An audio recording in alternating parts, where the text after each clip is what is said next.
Oil prices are going up, have been going up, and probably are going to continue to rise. Shipping big, heavy items is probably going to continue to get worse. Obviously, you have the Ukraine stuff. That's one thing that obviously new. It's going to worsen an already bad situation.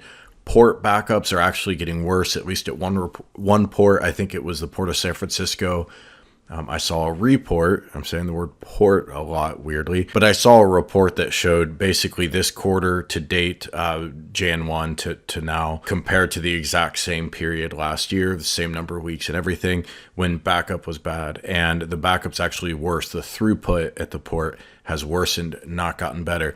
That's separate from the rising cost of oil, but all of this leads to one direction. Big, heavy things that are imported or moved around the world are only going to get more expensive, harder to secure. I'm feeling it myself as I build this house, and not on materials for the house, that's already taken care of, but things like appliances and furniture. An appliance package we bought within a month after we ordered, the prices went up like 15%. Crazy increases. So why am I saying all this? Why is this relevant, right? Of course, prices are going up. Well, here's my point. When it comes to Arcade 1-Up, it's really an offering that only makes sense and can only thrive, in my opinion, if shipping materials are basically relatively cheap. Because at the end of the day, it's not an efficient use of resources to play, 1 to 4 games from 20, 30 years ago on a big 100-pound cabinet. It's an awesome use of resources, right? It's a lot of fun. It's what we all love. But what would be more efficient? Well, the Legends Ultimate would be more efficient. The iiRcade would be more efficient, even the MVSX. Why? Because you buy one machine and you have opportunities to play lots of games, or even expand the cabinet, as is the case with the Legends Ultimate and especially the iiRcade. So where am I going with all this? Well, Arcade 1-Up grew tremendously because of the COVID shutdown. People wanted to have fun at home, and they had their supply chain developed enough that they could get stuff to the stores in really big numbers, and they deserve a lot of credit for being situated to take advantage of that. But now what happens? Well, you're seeing with a lot of companies totally unrelated to home arcade, while for 2 years everyone was flying high, there was all this new consumer spending happening. Well, what happens next? And at this point, I'm not talking about Arcade 1-Up, but just general. Look at your stock portfolio, right? A lot of companies are crashing. A lot of big reasons why. But even a few months ago, before all this Ukraine conflict stuff, you had a lot of companies like Facebook and others losing a lot of the gains that they made during, what we're calling a pandemic. So now, what's next? I believe Arcade 1-Up is going to have to evolve a bit. But really, I think the story is, as well as they did over the last 2 years, now is probably the prime opportunity for AtGames and iiRcade to have a boost of their own. So you're telling me there's a chance? Their models, I think, are better situated to take advantage of high shipping costs. What do I mean? Well, you buy one cabinet, you pay to have it shipped once, and then you can play mini games. And keep in mind, of course, shipping costs aren't just getting it from the store to your house. It's freight costs. These things are large. They're made in China. They're shipped all over the globe. So I'm talking about that freight cost, getting it from China, getting a container, and getting it out. Now, that was a problem a year ago, but a year ago, it almost didn't matter because so many of us were out just buying stuff for our houses because of the shutdown, because we were stuck at home. Well, that's gone away. But the high costs of transport have only gotten worse. So if you're iiRcade, you've got to be thinking, wow, people, if they get stuck having to spend $700, $800 on a basic cabinet, and I hope it doesn't get that bad, but it might, then what are they going to do? Are they going to pay for something from Arcade 1-Up that gives them a handful of games? Or are they going to buy the iiRcade where suddenly that expandability is just really valuable?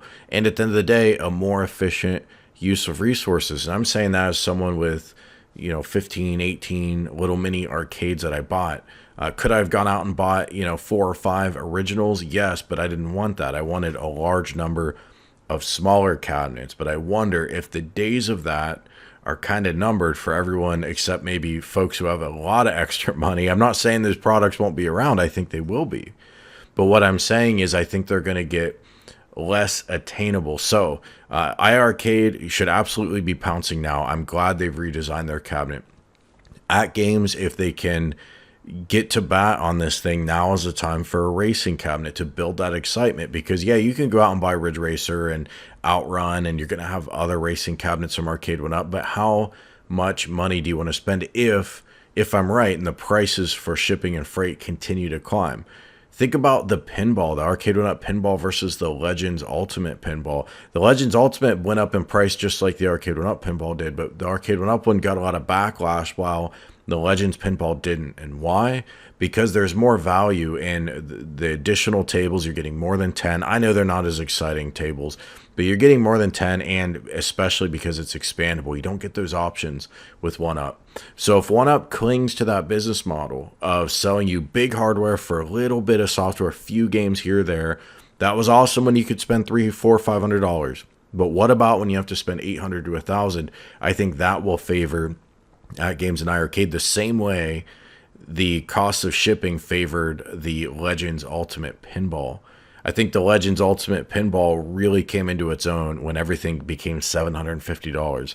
A lot of people can justify that for the Legends pinball. Very few seem to be able to justify it for the 1UP pinball, and for good reason. So those cost increases are dangerous to 1UP, dangerous to their model, but a huge opportunity for iiRcade and for AtGames. For 1UP, how can they adapt? Well, if this trend continues, they're going to have to adapt if they want to continue to grow. And I think it's going to mean driving more value with their software. I don't think they could do expandability like AtGames, and I think that would spoil their relationship with a lot of their licensors. However, they can give us more than a few games. They're already doing that with the legacy cabinets, but I think that has to continue. I think they probably have to bring it to the pro cabinets, if I'm being honest. I mean, if the prices don't continue to go up, they don't have to do this. But if the prices of shipping and freight and materials get worse and worse and worse, they're going to have to bank on people buying fewer cabinets at a higher price point, but we get more software. And I know they're going to want to avoid that at all costs, but if that's the reality, if that's the macro trend, they're going to have to adapt. In the meantime, let's see if iiRcade and AtGames can step up and really grow their cabinet sales. Thanks so much for watching. I hope you've enjoyed this video.